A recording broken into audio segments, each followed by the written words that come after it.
નમસ્કાર વિદ્યાર્થી મિત્રો, વેટ ડિજિટલ એજ્યુકેશનમાં આપ સર્વે મિત્રોનું હાર્દિક સ્વાગત છે. વિદ્યાર્થી મિત્રો, આપણે જોઈ રહ્યા છીએ ધોરણ 11 વિષય સમાજશાસ્ત્ર, જેમનો પાઠ 2 વિશે ચર્ચા કરી રહ્યા છીએ. જેમાં આપણે લાસ્ટ લેક્ચરમાં મિત્રો આપણે ચર્ચા કરી ગયા જ્ઞાતિ, સમુદાય, સમાજ, હે ને, આ વિશે ચર્ચા થઈ ગઈ. રેડી? તો 2 ઓલરેડી ભાગ આપણે ઓલરેડી મુકાઈ ચૂક્યા છે. જો તમારે હજી જોવાના બાકી હોય તો તમે આપણી ચેનલમાં જઈને જોઈ શકો છો, અને જો ચેનલમાં ના મળે તો ક્યાંથી તમે જોઈ શકો. તો એક ફટાફટ આપણે રિપીટ કહી દઈએ, તમને કહી દઈએ કે આ ક્યાંથી મળશે. તો તમારે છે પ્લે સ્ટોરમાં જવાનું, ત્યાં સર્ચ કરવાનું વેટ ડિજિટલ એજ્યુકેશન, ચેનલનું નામ છે જ, હે ને. તો સર્ચ કરશો એટલે પછી આવી એપ્લિકેશન દેખાશે. 5 લાખ પ્લસ ડાઉનલોડર છે, હે ને. એટલે તમે છે એ ડાઉનલોડ કરી શકો છો. એને ડાઉનલોડ કરશો એટલે આવું કંઈક પેજ આવશે. અહીંયા તમારે તમારો મોબાઈલ નંબર નાખવાનો છે, તમારા ઘરે હોય એ હો, એટલે તમને સરળતાથી મળતો હોય એ. મોબાઈલ નંબર નાખશો, સેન્ડ ઓટીપી કરશો એટલે 4 આંકડાની ઓટીપી આવશે, નાખી દેશો, તમે લોગિન થઈ જશો. હવે તો કે ભાઈ હવે આવું પેજ આવશે. જો આવું ફોટો બદલશે, એમાં બહુ પડવું નહીં. અહીંયા જવાનું પેઇડ કોર્સમાં. ક્યાં જવાનું? પેઇડ કોર્સમાં, હે ને. તો પેઇડ કોર્સમાં જશો તો ત્યાં તમને એક ધોરણ 11નું એક ફોલ્ડર જોવા મળશે. ત્યાં દરેક વિષયની પીડીએફ હશે. ઘણા કહે ને પીડીએફ. હા, તો ત્યાં હશે પીડીએફ. અને બાજુમાં જશો તો ત્યાં તમને ધોરણ 3 થી 12 લખેલું છે, એના વિડીયો લખ્યા છે. ક્લિક કરશો એટલે ધોરણ ખુલશે. એમાં તમારે જવાનું ધોરણ 11માં. ત્યાં તમને દરેક વિષય છે એ મળી જશે. એમાં વિષય ઉપર જશો પાર્ટ વાઇઝ વિડીયો તમે બધા ત્યાંથી જોઈ શકશો, ફ્રીમાં જોઈ શકશો. ગુજરાતી છે, સમાજશાસ્ત્ર છે, મનોવિજ્ઞાનના સ્વાધ્યાય છે, હે ને, ઇતિહાસ છે, ભૂગોળ છે, રેડી, અર્થશાસ્ત્ર છે. તો આ બધા વિષયના વિડીયો ત્યાં ઓલરેડી છે, તો એ તમે જોઈ શકશો. ક્લિયર? અને હા, પેઇડ કોર્સમાં મિત્રો પરીક્ષા સમયે પેપરો પણ મૂકવામાં આવે છે, તો એ પણ થોડું ધ્યાનમાં રાખજો.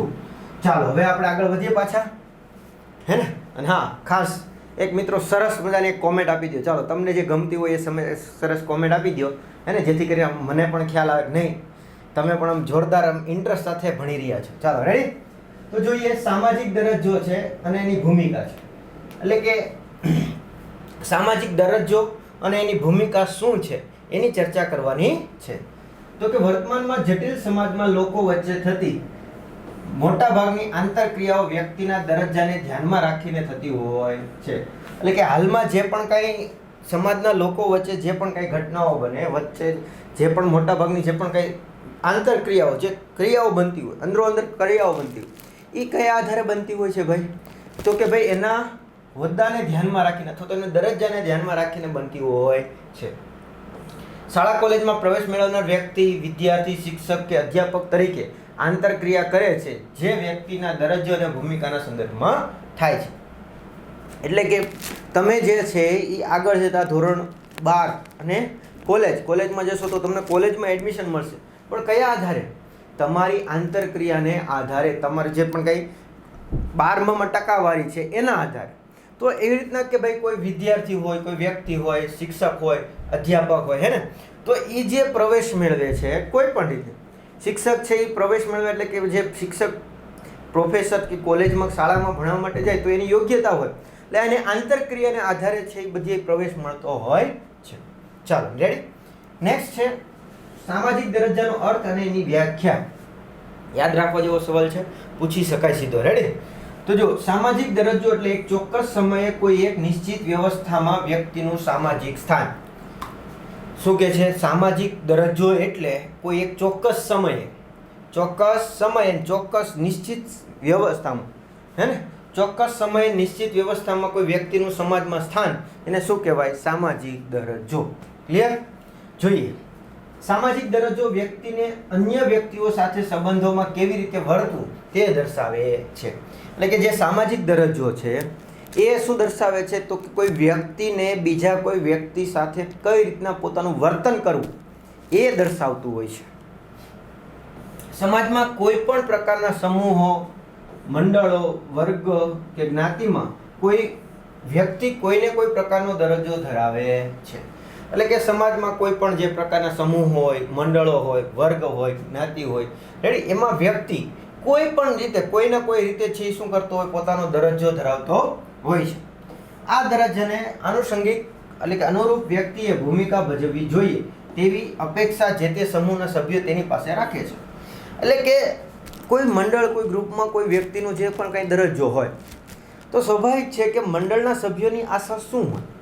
તો એ વ્યક્તિ પાસે, તો કે વ્યક્તિ પાસે એવી આશા હોય કે ભાઈ જે એને લેવલ આપેલું છે, જે એને હોદ્દો આપેલો છે, જે દરજ્જો આપેલો છે, એ પ્રમાણે શું કરતો હોવો જોઈએ? વર્તણૂક કરતો હોવો જોઈએ, કામ કરતો હોવો જોઈએ, હે ને? આવી કોની આશા હોય? તો કે મંડળના સભ્યોની. રેડી? જેમ કે માની લો કે મંડળમાં છે કોઈ વ્યક્તિને પ્રમુખ બનાવ્યો, તો બાકીના જે લોકો છે એની શું આશા હશે? તો કે આ ભાઈને, જે આ વ્યક્તિને આપણે પ્રમુખ બનાવ્યો છે, તો એ છે એ જે કામ પ્રમુખપણાના જે પણ કાંઈ નાના મોટા કામ હશે કાગળિયા બાબતોના હાથે, તો એ બધા કોણ કરશે? તો કે આ ભાઈ પ્રમુખ કરશે. ખ્યાલ આવી ગયો? તો આવી પણ આશા હોય ને ભાઈ. ચાલો, આ અર્થમાં દરજ્જો વ્યક્તિની સ્થિતાત્મક પરિસ્થિતિને ઉલ્લેખ કરે છે, અને આ પરિસ્થિતિમાં વ્યક્તિ જે વર્તન કરે છે તે તેની ભૂમિકા છે. એટલે કે આ અર્થમાં જોવા જઈએ તો વ્યક્તિની જે સ્થિતાત્મકતા, પોતે કઈ સ્થાને છે એના આધારે એનો ઉલ્લેખ થાય, એવી પરિસ્થિતિનો ઉલ્લેખ થાય, અને આ પરિસ્થિતિમાં વ્યક્તિ જેવું વર્તન કરે છે એવી જ એની શું થઈ જાય છે? ભૂમિકા થઈ જાય છે. સારું વર્તન કરશે તો એવી ભૂમિકા થશે, અને જેવું ખરાબ વર્તન કરશે તો એવી ભૂમિકા થશે. ચાલો નેક્સ્ટ. વ્યક્તિ ઉપરાંત સમૂહને ચોક્કસ સામાજિક સ્થાન કે દરજ્જો હોય છે. એટલે કે જે વ્યક્તિ હોય એની ઉપરાંત કોઈ સમૂહ હોય તો એને પણ કોઈ ચોક્કસ કે સ્થાન કે ચોક્કસ સામાજિક સ્થાન કે દરજ્જો હોય છે. પ્રત્યેક દરજ્જા સાથેના કાર્યો, અધિકારો અને ફરજો સમૂહમાં ધોરણો દ્વારા નક્કી થતા હોય છે. એટલે કે જે પ્રત્યેક દરજ્જો હોય, રેડી, કાર્યો હોય, એના અધિકારો હોય, એની ફરજો હોય, આ બધું જે પણ કાંઈ નીતિ નિયમો નક્કી થતા હોય છે. ક્લિયર? સમૂહને સામાજિક ભૂમિકા દરજ્જાનું વર્તનલક્ષી પાસું છે. દાખલા તરીકે ડૉક્ટરનો દરજ્જો ધરાવતી વ્યક્તિ દર્દીના રોગોનું નિદાન કરી જરૂરી માર્ગદર્શન અને સારવાર આપે છે ત્યારે તેની ભૂમિકા ભજવે છે એમ કહેવાય. એટલે કે સામાજિક જે ભૂમિકા છે એ દરજ્જાનું કેવું છે? તો કે વર્તનલક્ષી પાસું છે. એનું વર્તન કેવું છે એના લક્ષી પાસું ગણી શકાય. જેનું એક એક્ઝામ્પલ આપ્યું છે કે ભાઈ ડૉક્ટર છે એ કોઈ દર્દીને છે નિદાન કરે અને જરૂરી માર્ગદર્શન અને સારવાર આપે, બરોબર? તો આ એની શું થઈ ગઈ? ભૂમિકા ભજવી એવું કહી શકાય. રેડી? એ રીતે દરજ્જો અને ભૂમિકા હંમેશા એકબીજા સાથે સંકળાયેલ હોય છે. તો આવી રીતે જોવા જઈએ તો દરજ્જો અને ભૂમિકા હંમેશા એકબીજા સાથે કેવા હોય છે? સંકળાયેલા હોય છે, એકબીજા સાથે જોડાયેલા હોય છે. ચાલો આગળ વધીએ. પ્રત્યેક દરજ્જાની સાથે ઓછે વત્તે છે એ સત્તા સંકળાયેલી હોય છે. રેડી? જેમ કે શાળાના આચાર્યનો દરજ્જો મેળવનાર વ્યક્તિ પાસે અનેક સત્તાઓ અને તેમનો અમલ કરવાની રીતો હોય છે. એટલે કે સ્વાભાવિક છે કે જો કોઈ પ્રત્યેક વ્યક્તિ જે દરજ્જો મેળવે છે જે તે એની પાસે થોડી ઘણી ઓછા વત્તા છે એ શું હોય? સત્તા હોય. જેનું એક એક્ઝામ્પલ આપણે આપ્યું છે કે ભાઈ આચાર્ય કોઈ વ્યક્તિ બને, હે ને? તો આચાર્ય હોદ્દો છે, પણ વ્યક્તિ કોઈ એક જ બનશે ને આચાર્ય. તો આચાર્ય બનશે તો એમની પાસે સત્તા હશે, પાવર હશે, કોઈ કામ કરાવવાનું, હે ને? અથવા તો બીજું કોઈ કામ કરવાની પણ સત્તા હશે ને? તો આ બધી સત્તા એની પાસે હોય છે. રેડી? ચાલો નેક્સ્ટ. જ્યારે શાળા ચોકીદાર કે પટ્ટાવાળા પાસે વિશેષ સત્તાઓ હોતી નથી. તો એનું બીજે પણ એક્ઝામ્પલ આપ્યું કે પેલો આચાર્ય પાસે છે એ ઘણી બધી સત્તાઓ હોય, પોતે પણ કામ કરી શકે, બીજા પાસે કામ કરાવી શકે, એના નિયમો પણ હોય. પણ જ્યારે માની લો એની શાળામાં જે પટ્ટાવાળો છે, ચોકીદાર છે, તો એમની પાસે કોઈ સત્તા હોય? તો કે ના, એમની પાસે કોઈ સત્તા હોતી નથી. કેમ? તો કે દરજ્જો જે છે એના આધારે એની સત્તાની પણ વહેંચણી થતી હોય છે. ચાલો જોઈએ હવે. પ્રાપ્ત કરવાની રીતોને આધારે સામાજિક દરજ્જાના બે પ્રકાર છે. એટલે કે જે તમે પ્રાપ્ત કરી શકીએ, હે ને? પ્રાપ્ત થાય, મેળવાય એવા જે દરજ્જાના આધારે બે પ્રકારની સત્તા છે એની વહેંચણી થાય છે. તો દરજ્જાના બે પ્રકાર છે. રેડી? તો જોઈએ. પહેલું છે અર્પિત દરજ્જો. પહેલો કયો છે? અર્પિત દરજ્જો. એટલે કે જ્ઞાતિ કે ધર્મનું સભ્યપદ, પુરુષ કે સ્ત્રી. અને પ્રાપ્ત દરજ્જો તો શિક્ષક, મેનેજર, મંડળના પ્રમુખ, સરપંચ, હે ને? તો નામ ઉપરથી થોડું થોડું ખ્યાલ આવે છે. અર્પિત એટલે આને ડાયરેક્ટ આપી દીધું હોય, હે ને? ડાયરેક્ટ મળી ગયો હોય, ડાયરેક્ટ મળી ગયો હોય આ જે છે સભ્યપદ. રેડી? અર્પિત દરજ્જામાં. જ્યારે પ્રાપ્ત દરજ્જામાં તો કે આ મેળવવો પડે, આ જાતે મેળવવો પડે, આ ડાયરેક્ટ મળે નહીં. ક્લિયર?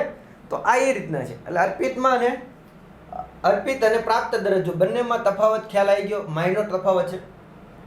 અર્પિતમાં શું છે? આ ડાયરેક્ટ મળે, શોર્ટમાં એટલું યાદ રાખો. અને પ્રાપ્ત દરજ્જામાં તો કે નામ જ છે પ્રાપ્ત કરવો પડે, હે ને. કોઈ માની લો કે તમારે શિક્ષક બનવું છે તો તમારે મહેનત કરવી પડે ભાઈ, હે ને. તમારે આચાર્ય બનવું છે તો શું કરવી પડે? મહેનત કરવી પડે. એટલે મહેનત એટલે પ્રાપ્ત કરવો પડે આચાર્યનું પદ. મહેનત કરીને આચાર્યનું પદ તમારે પ્રાપ્ત કરવું પડે, ડાયરેક્ટ તમને મળે નહીં. ક્લિયર? ચાલો તો જોઈએ એના વિશે વિસ્તૃત આપણે ચર્ચા કરીએ. આ જો કે બંને આપેલા છે આપને. પેલું કયું છે? અર્પિત દરજ્જો. અર્પિત દરજ્જો. તો જોઈએ શું કહે છે? તો કે સમાજમાં વ્યક્તિને જન્મથી મળતા દરજ્જાને અર્પિત દરજ્જો કહેવાય. જો શું? બાય ડિફોલ્ટ, હે ને. બાય ડિફોલ્ટ એટલે કે જન્મ કોઈ વ્યક્તિ લે તો એ જન્મતાની સાથે જ છે એને શું મળી જાય? દરજ્જો મળી જાય. એને કેવો કહેવાય? અર્પિત દરજ્જો કહેવાય. રેડી? આવા દરજ્જાઓની પ્રાપ્તિ વ્યક્તિની પસંદગી કે ઈચ્છા પર આધારિત નથી.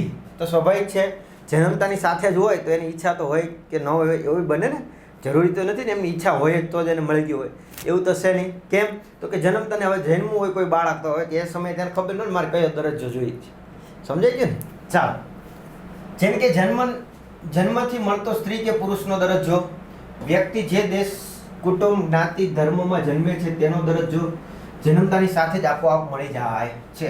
એટલે કે પહેલાં તો કોઈ વ્યક્તિ છે, કોઈ બાળક છે, એને પુરુષ થવું કે સ્ત્રી થવું, અને કોઈ પુરુષ થાય તો એ ઓટોમેટિક પુરુષનો દરજ્જો મળી ગયો. છોકરી બને, હે ને, સ્ત્રી, તો એ ઓટોમેટિક છે એ સ્ત્રીનો છે એ દરજ્જો એને મળી ગયો જન્મતાની સાથે. યસ, રેડી ને? પછી જે દેશમાં જન્મ હોય તો એનો દરજ્જો મળી જાય. કુટુંબ, કોઈ જે કુટુંબમાં મળ્યો હોય, જે જ્ઞાતિમાં હોય, જે ધર્મનો હોય, તો એ બધા એને દરજ્જા કેવા મળી જાય? આપોઆપ મળી જાય. આપોઆપ મળી જાય. ચાલો, રેડી? કેટલાક સમૂહોમાં સમૂહના વડાનો કે ભૂતકાળના ગ્રામીણ સમાજના મુખ્યોનો દરજ્જો વંશ પરંપરાગત રીતે આપોઆપ મળતો હતો. એટલે કે કેટલાક પહેલા સમયમાં, અત્યારે બહુ આ લુપ્ત થતું જાય છે, પણ ઘણા પહેલા સમયમાં કેવું હતું કે કોઈ ગામનો મુખી હોય, સમજો ગામનો વડો, સરપંચ તો ના કહેવાય પણ મુખી, રેડી? તો હવે કેવું થતું કે એનો જે છોકરો હોય એ ઓટોમેટિક છે એ મુખી બની જાય. જ્યારે માની લો કે ગામનો મુખી હોય એનું મૃત્યુ થાય એટલે એનો જે છોકરો છે એ ઓટોમેટિક બાય ડિફોલ્ટ છે એ શું થઈ જાય? તો કે મુખી બની જાય. તો આ એને આ જે છે હોદ્દો કેવો મેળો કહેવાય? આપોઆપ મેળો કહેવાય, હે ને? આમ જન્મ કે વંશ પરંપરાગત રીતે દરજ્જાનો સમાજમાં દ્વારા આપવામાં આવે તેને અર્પિત દરજ્જો કહેવાય. એટલે કે આવી રીતના જે જન્મતાની સાથે અથવા તો વંશ પરંપરાગત રીતે, હે ને, વંશ પરંપરાગત રીતે જો એને મળી જતો હોય દરજ્જો તો એને અર્પિત દરજ્જો કહેવાય. જેમ કે આપણે ઇતિહાસ તમે જોયો હશે, જોયો ને? હા, જો ઇતિહાસના તમારા વિડીયો ન જોવા હોય તો જોઈ લેજો ભાઈ. આપણી ચેનલમાં મુકાઈ ગયા છે અને એપ્લિકેશનમાં, હે ને, અહીં જવાનો વિડીયો આ ધોરણવાળા, ત્યાં તમને બધા વિષયના જેટલા વિષયના વિડીયો હશે ને બધા મળી જશે. રેડી?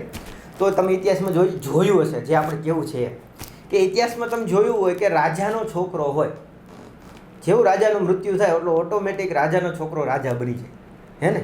તો એને કોઈ રાજા બનવા માટેની કોઈ ફોર્માલિટી કાતે કરવું પડતું નથી. બાય ડિફોલ્ટ એ શું થઈ જાય છે? રાજા બની જાય છે. તો આ છે દરજ્જો કેવો કહેવાય એને? તો કે અર્પિત દરજ્જો કહેવાય. ક્લિયર? ચાલો, નેક્સ્ટ બીજું છે એનું ઊંધું છે, પ્રાપ્ત દરજ્જો. તો હવે આમાં તો તમને ખ્યાલ આવી જશે. તો કે વ્યક્તિની પસંદગી, ઈચ્છા, આવડત, શિક્ષણ, તાલીમ દ્વારા સમાજમાં જે સ્થાન મળે તેને પ્રાપ્ત દરજ્જો કહેવાય. એટલે કે વ્યક્તિની પસંદગી હોય, એની ઈચ્છા હોય, એની આવડત હોય, એનું એવું શિક્ષણ હોય, એવી તાલીમ લીધી હોય અને એના આધારે જે પણ કાંઈ સમાજમાં એ સ્થાન મેળવે તો એને કેવો દરજ્જો કહેવાય? તો કે પ્રાપ્ત દરજ્જો કહેવાય. ક્લિયર? પ્રાપ્ત દરજ્જો મેળવવા વ્યક્તિએ પ્રયત્નો કરવા પડે છે. જેમ કે આવડત, શિક્ષણ, તાલીમ દ્વારા કોઈ પણ વ્યક્તિ શિક્ષક, અધ્યાપક, ડોક્ટર, મેનેજર, વકીલ વગેરે દરજ્જો મેળવી શકે છે. તો જે આપણે આગળ શરૂઆતમાં જ કીધું હતું, પ્રાપ્ત દરજ્જો છે એ મેળવવા માટે તમારે કોઈ શું કરવું પડે? શિક્ષણ મેળવવું પડે, તાલીમ મેળવવી પડે, હે ને? તો તમે મેળવી શકશો ને. ડાયરેક્ટ તો તમે નહીં મેળવી શકો ને.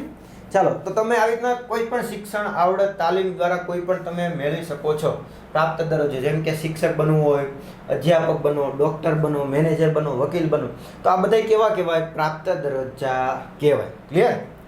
પ્રાપ્ત દરજ્જામાં સ્પર્ધાની પ્રક્રિયા દ્વારા વ્યક્તિ વધુ ગતિશીલ બને છે. જેમ કે ભારતની લોકસભામાં પ્રથમ મહિલા સ્પીકર મીરા કુમારીએ જે સમાજમાં એવા સમૂહમાંથી આવ્યા હતા જે સમાજના તકોથી વંચિત હોવા છતાં તેઓ પોતાના ઉચ્ચ શિક્ષણ અને તાલીમ દ્વારા સ્પીકરનો દરજ્જો મેળવી શક્યા હતા. તો શું કહે છે અહીંયા આપણો એક ગુણનો સવાલ એ છુપાયેલો છે, ધ્યાન રાખજો. હા, જો એક ગુણનો સવાલ શું છે પેલા કહી દઉં. ભારતની લોકસભાના પ્રથમ મહિલા સ્પીકર તો કોણ છે? તો કે ભાઈ મીરા કુમારી. શું નામ છે? મીરા કુમારી. યાદ રાખજો. ક્લિયર? મીરા કુમારી. ક્લિયર? ભારતની લોકસભાના પ્રથમ મહિલા સ્પીકર મીરા કુમારી. હવે આખી વાત શું કે છે આપણે પાછા એમાં આવીએ. તો કે જે આ મીરા કુમારી છે એ બહુ પછાત સમાજમાંથી આવતી હતી. રેડી? તો છતાંય એમણે જે લોકસભાના અધ્યક્ષ બનવાનું પ્રથમ મહિલા અધ્યક્ષ તરીકે જે માન મેળવ્યું હતું એ મેળવું કયા આધારે? તો કે પોતે ઉચ્ચ શિક્ષણના આધારે. કેના આધારે? તો કે ઉચ્ચ શિક્ષણના આધારે છે એમણે છે જે પણ કંઈ તકો મળી હે ને તકો છે એટલે વંચિત હોવા છતાં પણ ઉચ્ચ શિક્ષણ અને તાલીમના આધારે. કેના આધારે? ઉચ્ચ શિક્ષણ અને તાલીમના આધારે પોતે લોકસભાના સ્પીકર સુધી પહોંચી શક્યા. રેડી? મીરા કુમારી છે એ બહુ પછાત અથવા તો વંચિત એનો જે સમાજ હતો એ તકોથી કેવો હતો? વંચિત હતો. છતાં પણ પોતે છે એ જે એનું ઉચ્ચ શિક્ષણ મેળવ્યું, એણે તાલીમ મેળવી અને ત્યાં એમ કહી શકાય દેશના ટોપ લેવલના હોદ્દા ઉપર પોતે છે એ સ્થાન મેળવ્યું હતું. રેડી? તો આ કેના આધારે કર્યું કહેવાય? તો કે સ્વાભાવિક છે કે આ વંશ પરંપરાગત તો આધાર હશે નહીં, કે જન્મની સાથે તો મળ્યું નહીં હોય. કેમ કે જન્મની સાથે હવે સાવ સામાન્ય વિસ્તારમાં વર્ગમાં થયો હોય જન્મ, તો હવે એને છે એ ઊંચા લેવલે પહોંચવું એટલે અઘરી વાત છે ને. તો આ તો કંઈ ડાયરેક્ટ મળશે નહીં ને. તો એમની જે સ્ટ્રગલ છે ટૂંકમાં આપણે એમ કહી શકાય કે જેટલી પણ આપણી મહેનત છે, તાલીમ છે, શિક્ષણ છે એ બધાનો ઉપયોગ પ્રાપ્ત દરજ્જામાં થતો હોય છે. ચાલો, ક્લિયર?